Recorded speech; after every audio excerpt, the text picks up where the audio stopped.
Let's talk about miniatures.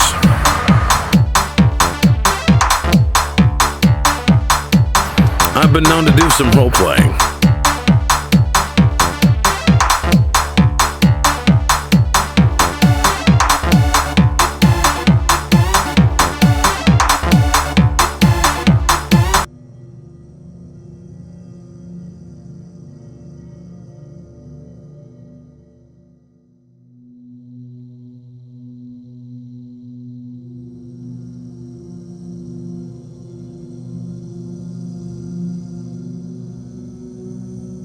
You guys like my new tower?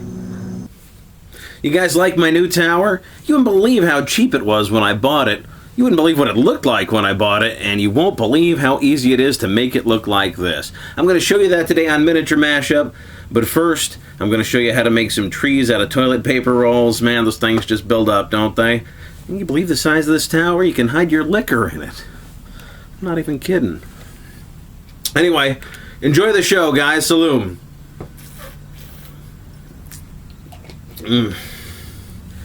So this is just a run-of-the-mill, regular old toilet paper roll. I guess we make about one of these a week over here at the Function Master House, maybe a couple more around the holidays. And I'm just sticking two of them together. Gonna do it, try to double the length, you know, just stick it in enough that it's firm. And, oh, that's, alright. Put glue on the crack here, and we're gonna seal these two together. Their bond will last forever. And, I'm going to cut out this printer sheet. It's got a graphic I found online. I actually edited it from a Halloween novelty haunted tree thing, but I thought it looked pretty cool. And using a formula, I got the correct, using pi times 2 or some shit. I don't know. It's 6 inches. If you make it 6 inches, it's going to wrap around the standard toilet paper roll perfectly. You're going to see it's just going to meet. There might be just a little bit overlap and a little tiny seam, and that's fine. We're going to hide that, and I'll tell you how. Now, I'm going to use this glue stick here. This is an acid-free glue stick, and I'm just going to coat the paper towel roll, and just getting that on there everywhere. Nice and strong. You don't want to come off. It's okay, you don't have to get all that toilet paper off the roll. If you get most of it off, it's fine. A little bit can be behind. This doesn't have to be too neat. It's going to be a big haunted tree, so if there's some lumps in there, that'll look just fine. That won't ruin the effect at all. So you just go ahead and wrap it around nice and neatly. As you see, I got the length right. I measured it first, and then using my photo editor, I got the length of the image correct, so it just meets the roll perfectly. And if it's off by a hair, that's fine too. Especially try to put that at the bottom if the paper towels are a little tall, because that's gonna get hot glued, and then you're gonna cover that up with flock anyway. So that's fine if it's a little long. In this case, it actually ended up being just a little bit longer, and I put that at the top, and that's okay.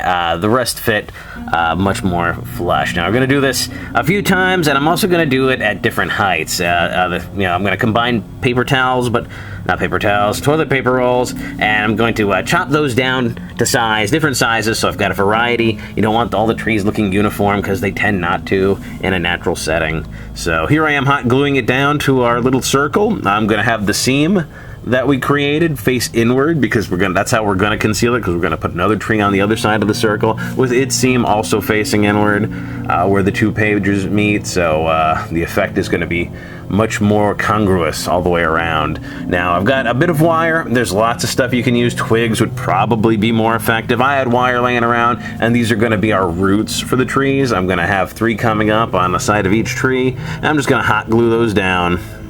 We're going to add flock on top of this later, and we're going to paint these to match the tree as well, just to fill in the space, and also to give the trees a little more reality.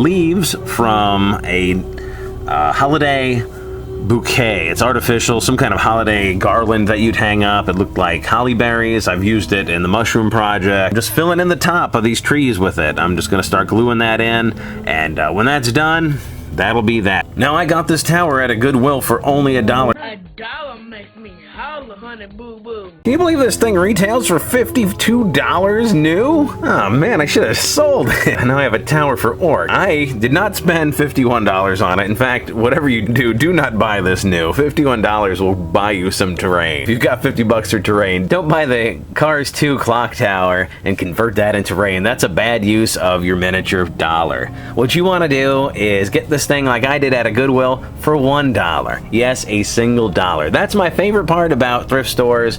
They don't know what they've got. They absolutely don't do it. You go to a used bookstore, they pull up Amazon, they check the price, they give you the price based on that. You go to a thrift store, they'll sell you a silk Italian tie, $150 on eBay. They'll sell that to you for $1. But they want $5 for that plastic Tupperware container over there. They have no idea what the value of things are, and you can just end up with some wonderful stuff. So get your ass out to the Goodwill store, guys. I can't stress that enough.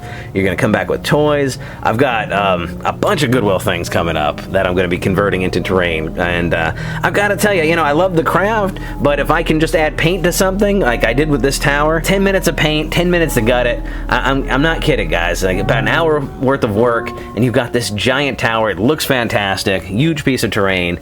Cutting up foam and gluing together cardboard and gluing together wood. So much more taxing. If you can start with something, I suggest you do it that way. If you're lazy like me and cheap like me. I mean, for me, I'd much rather make more quickly, and that's what I'm trying to do in today's video. And destroying the camera. And now I'm taking these plastic grates that I believe came from inside an air conditioner, and I'm putting them in there. I'm making gates. There's going to be iron gates running throughout this, mostly just to cover up the sort of molding stuff inside that you can see on the bottom. That's going to be painted black, and then the gates are going to go in front of it, and we're just trying to conceal some of the toy things that, the detail that doesn't work, I guess. We're trying to conceal some of the innards that aren't sculpted in any way to look like anything. The clock's going to get painted over, so instead of putting a clock up there, because it is a little bit Victorian and maybe a little too modern for a lot of the settings we'd be using, I'm just going to screw one of these Halloween bats, and first I Dremel a hole into the clock, then I Dremel a hole through the bat. He's already got one through his chest, and I'm just going to put a screw into him,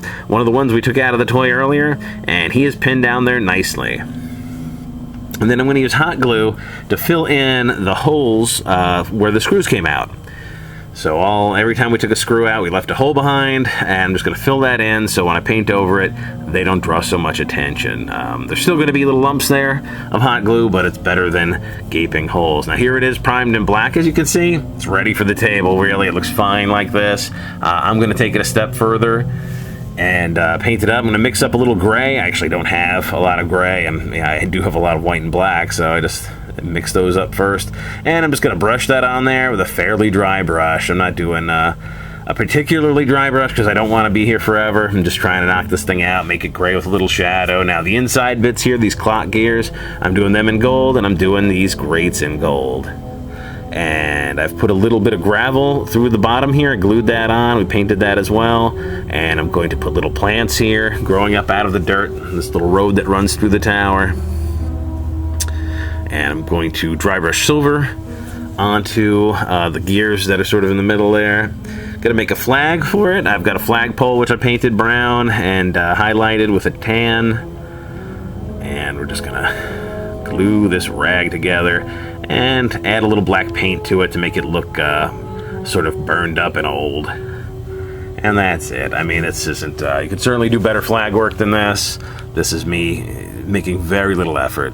And let's take a look at the finished trees. Here they are. I think they look pretty great.